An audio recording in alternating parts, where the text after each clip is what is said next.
Hello students, welcome to my channel. So आज हम class 4 EVS का चैप्टर 7 डिस्कस करेंगे जो आपके बुक लुकिंग अराउंड में से है। चैप्टर का नेम है फ्रॉम द विंडो। तो ये जो चैप्टर है आपका, ये चैप्टर 6 से रिलेटेड है, ठीक है। एंड इसका फर्स्ट क्वेश्चन है, what was the difference in the seen that Omana saw from the train on the first day and on the second day. कि जो ओमना थी, जब उसने ट्रेन की विंडो से बाहर देखा फर्स्ट डे और जब सेकेंड डे देखा, तो उनमें क्या डिफरेंस था। तो इसका आंसर है, on the first day Omana boarded the train from her home town Ahmedabad. There the weather was hot and dry. On the second day, when she woke up in the morning, she was at the Madgaon passing through the state of Goa. There the weather was cool and pleasant. She saw beautiful green field and hills covered with trees.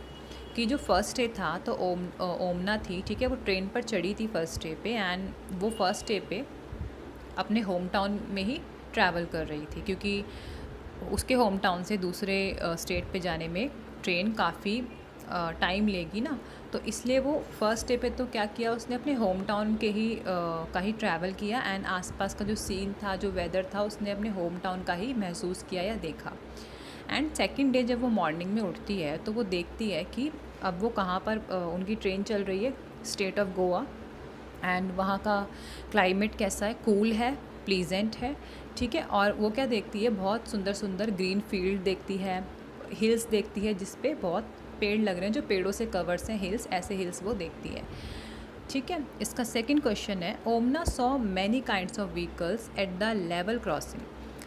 Which of them run on petrol and diesel. Petrol and diesel पे कौन कौन से vehicles चलते हैं जो ओमना ने level crossing पर देखे। अच्छा, लेवल क्रॉसिंग क्या होती है, जहाँ पे रेलवे लाइन रोड से मिलती है ना, उसे लेवल क्रॉसिंग कहते हैं।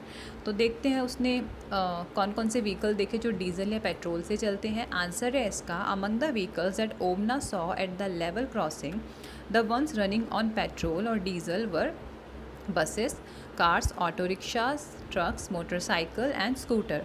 कि जो ओमना ने लेवल क्रॉसिंग पर व्हीकल्स देखे, उनमें से जो डीजल या पेट्रोल से चलते हैं वो है bus, car, auto rickshaw, truck and motorcycle, scooter. Third question देखते हैं, why was there so much smoke and noise from the vehicle at the level crossing. भाई, जो लेवल क्रॉसिंग वाले वे में व्हीकल्स थे, काफ़ी नॉइज़ एंड स्मोक क्यों produce कर रहे थे, क्या रीज़न है इसका। आंसर है, there were a lot of vehicle at the level crossing waiting for the train to pass. Some people did not switch off the engine of their vehicles.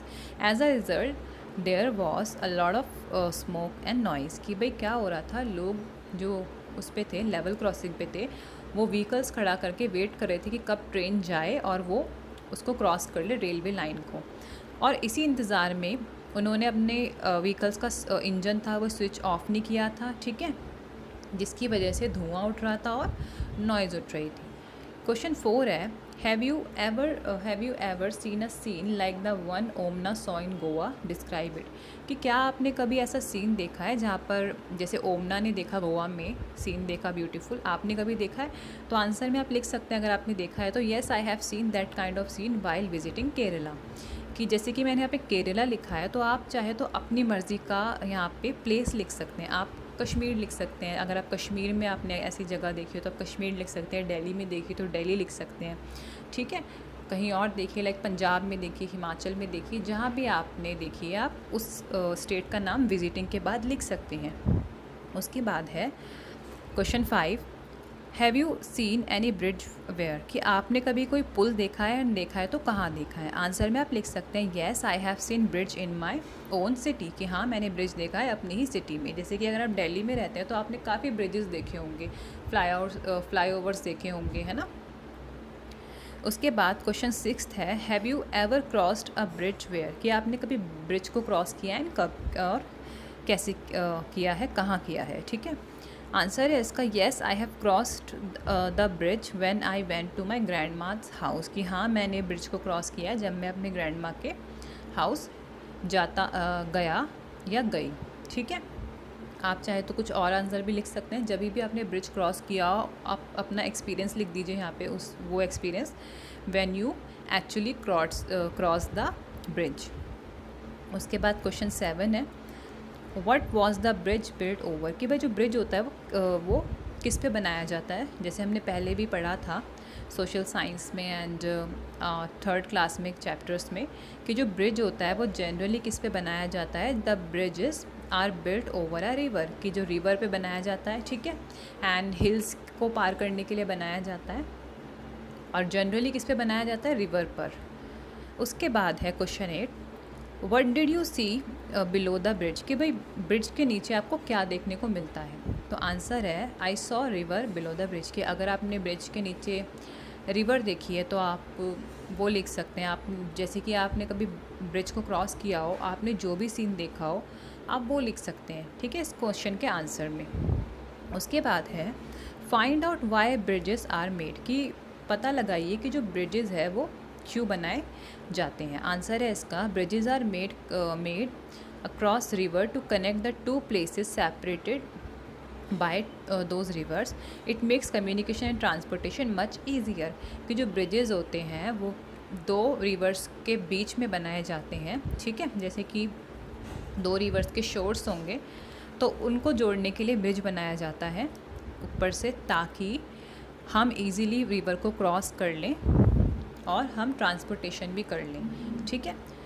River के दो separate places को जोड़ने के लिए, जैसे कि एक रिवर का किनारा होता है ना, एक इस साइड होता है, दूसरा अपोजिट साइड होता है, तो उसे जोड़ने के लिए ब्रिजेस बनाए जाते हैं। क्योंकि अगर हम ऐसे रिवर क्रॉस करेंगे तो हमें बोट से करनी पड़ेगी या तैर के करनी पड़ेगी, तो उसमें रिस्क होता है। लेकिन अगर हम ऊपर ब्रिज बना दें, दो रिवर के ऊपर अगर हम ब्रिज बना दें तो इजीली उस ब्रिज को कोई भी क्रॉस कर सकता है, एनिमल भी क्रॉस कर सकते हैं, ह्यूमंस भी क्रॉस कर सकते हैं, और उन पे व्हीकल्स भी हम चला सकते हैं।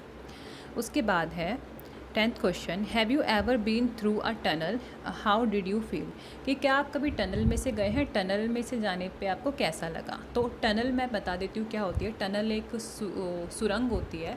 सुरंग इन दैट सेंस कि वो एक बहुत लंबा सा रास्ता होता है जो पूरा एक ऐसे कवर होता है। लाइक सुरंग ऐसी होती है कि आप जैसे ट्रेन या बस से जाते हैं तो सुरंग के अंदर से बस जाती है ना, तो बिल्कुल अंधेरा अंधेरा हो जाता है ना, आपको कुछ दिखाई नहीं देता। बट होता क्या है कि वो आपका अंडरग्राउंड, या तो अंडरग्राउंड ट्रेन या बस जा रही होती है, या फिर वो सुरंग में से, टनल में से गुजर रही होती है, ठीक है। तो आपसे पूछा है कि क्या आप कभी टनल में से गए हैं एंड आपको कैसा लगा? आंसर है इसका, yes I have been to tunnel when my bus was in tunnel, I was not able to see anything, it's all get dark inside the bus, I was little afraid, कि हाँ मैं tunnel में से गया हूँ या गई हूँ। एंड टनल जब मैं बस में बैठा था या बैठी थी, या मेट्रो लिख सकते हैं, ट्रेन लिख सकते हैं, तो उस दौरान मेरी जो बस, ट्रेन या मेट्रो थी वो टनल में से जाती है, एंड काफ़ी अंधेरा हो जाता है जब टनल को क्रॉस करते हैं, ठीक है। आप इस तरह से आंसर लिख सकते हैं। क्वेश्चन 11 है, the route from Goa to Kerala has a total of 2000 bridges and 92 tunnels, why do you think there are so many bridges and tunnel, कि भाई जो केरला से गोवा या गोवा से केरला का रूट है ना, उसमें 2000 तो ब्रिजेस हैं, 92 टनल्स हैं, तो ऐसा क्यों है, क्या रीज़न है? आंसर है इसका, the states Goa and Kerala are located far from each other with many rivers and mountains on the way.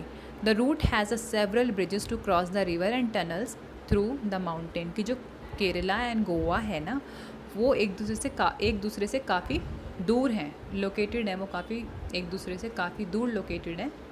तो इसकी वजह से काफ़ी सारे टनल्स एंड ब्रिजेस को बनाना पड़ा ताकि ट्रांसपोर्टेशन ईजी हो जाए। एंड रीज़न ये भी है कि गोवा एंड केरला के बीच में काफ़ी रिवर्स, माउंटेन्स, ये सब आते हैं। तो अगर टनल्स या ब्रिजेस नहीं बनाएंगे ना, तो गोवा से केरला तक का सफ़र ट्रेन से करना काफ़ी मुश्किल हो जाएगा, ठीक है। इसलिए 2000 ब्रिजेस एंड 92 टनल्स बनाए गए ताकि इस डिस्टेंस को ईजिली क्रॉस किया जा सके बाय बस, बाय ट्रेन और by any vehicle, okay.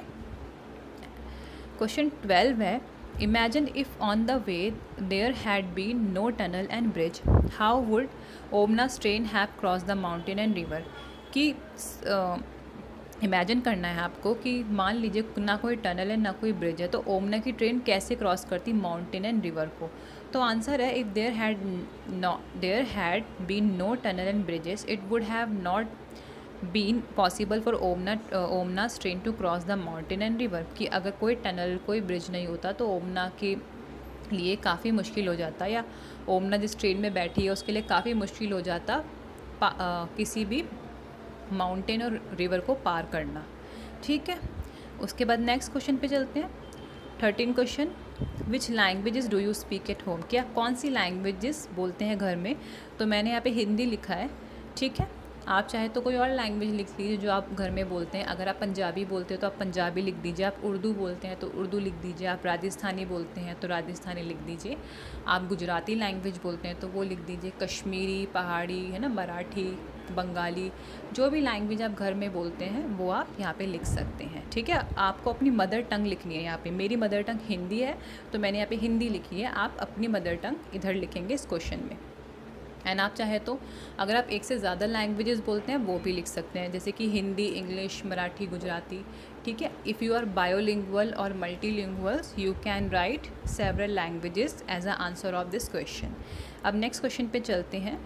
Question number 14 है, On the way from Gujarat to Kerala, Omna's train went through several states of our country. Find out list which state is crossed। कि जो ओमना जब गुजरात से केरला जा रही थी ना, तो उसकी ट्रेन काफ़ी सारी स्टेट से होकर गुजरी है। तो आपको बताना है कि वो कौन कौन सी स्टेट से होकर गुजरी है। तो आंसर है इसका, the train started from Gujarat and crossed Maharashtra, Goa, Karnataka to reach Kerala. कि भाई ट्रेन कहाँ से स्टार्ट होती है, गुजरात से, एंड वो क्या क्या क्रॉस करती है, महाराष्ट्र, गोवा, कर्नाटक, एंड उसके बाद वो कहाँ पहुँच जाती है, केरला। ठीक है, उसने कितनी स्टेट क्रॉस की, टोटल 3। उसके बाद क्वेश्चन नंबर 15 है, find out in which states these languages are spoken. कि अब आपको बताना है कि इन सब स्टेट्स में कौन कौन सी लैंग्वेजेस बोली जाती है। तो आंसर देखते हैं। लैंग्वेज सबसे पहले है मलयालम। तो मलयालम कहाँ पे बोली जाती है, वो बोली जाती है केरला में। उसके बाद लैंग्वेज है कोंकणी। कोंकणी कहाँ बोली जाती है, गोवा में। उसके बाद है मराठी। मराठी कहाँ बोली जाती है, महाराष्ट्र में। फिर है गुजराती। गुजराती कहाँ बोली जाती है, गुजरात में। फिर है कन्नड़। कन्नड़ कहाँ बोली जाती है, कर्नाटका में। उसके बाद क्वेश्चन नंबर 16 है, what do you call them. अच्छा, जैसे कि आपसे यहाँ पे रिलेशन पूछिए। ठीक है, आपको ब्लड रिलेशन बतानी है कि कौन किसका क्या लगता है। जैसे कि फर्स्ट में आपसे पूछा है योर मदर सिस्टर, कि जो आपकी मदर की सिस्टर है, जो आपकी मम्मी की बहन है, वो आपकी क्या लगेगी, आपकी रीजनल लैंग्वेज में आप उन्हें क्या बोलते हैं। तो इसका आंसर है मौसी। ठीक है, जैसे हिंदी में मम्मी की सिस्टर को, मदर्स की सिस्टर्स को क्या बोला जाता है, मौसी, और इंग्लिश में उन्हें बोला जाता है मैटरनल आंट। ठीक है, क्योंकि she is related to your mother. उसके बाद योर मदर्स मदर, कि आपकी मदर की मदर को क्या बोलेंगे। तो हिंदी में उन्हें नानी बोलते हैं। ठीक है, अलग अलग लैंग्वेजेस में नानी को अलग अलग नामों से बुलाया जाता है। एंड इंग्लिश में एक कॉमन नेम होता है जो है मैटरनल ग्रैंड मदर, की क्योंकि आपकी जो मदर की मदर है वो किससे रिलेटेड है, आपकी मदर से, तो इसलिए उनको मैटरनल ग्रैंड मदर बोलते हैं। उसके बाद है योर फादर सिस्टर, कि आपकी जो पापा की सिस्टर है उन्हें क्या बोलते हैं। तो हिंदी में तो बुआ बोलते हैं। ठीक है, दूसरी लैंग्वेजेस में दूसरे दूसरे नामों से बुलाते हैं, जैसे कि गुजराती में फ़ई बोलते हैं, है ना, और जैसे उर्दू होती है तो उसमें खाला बोलते हैं, या फिर बहुत सारी लैंग्वेजेस में बहुत सारे नामों से बुआ को बुलाते हैं। और इंग्लिश में क्या बोलते हैं, पैटर्नल आंट बोलते हैं। ठीक है, उसके बाद आता है योर फादर्स मदर। तो आपकी फ़ादर की मदर को क्या बोलोगे आप, दादी बोलोगे हिंदी में। एंड अदर लैंग्वेजेस में अलग अलग नामों से दादी को बोलते हैं। ठीक है, और इंग्लिश में बोलते हैं पैटर्नल ग्रैंड मदर। तो पैटर्नल ग्रैंड मदर इसलिए बोलते हैं because she is related to your father. ठीक है, बुआ को पैटर्नल आंट इसलिए बोलते हैं because she is related to your father. तो जो भी रिलेटिव्स आपके मदर से रिलेटेड होते हैं ना, तो आप उनको बोलेंगे मैटरनल आंट। जैसे कि अगर मामा मामी हैं तो आप उन्हें क्या बोलेंगे, मैटरनल आंट और मैटरनल अंकल। और अगर कोई आपके फादर से रिलेटेड है तो आप उन्हें क्या बोलेंगे, पैटर्नल आंट, पैटर्नल अंकल, और paternal grand mother, paternal grand father. ठीक है,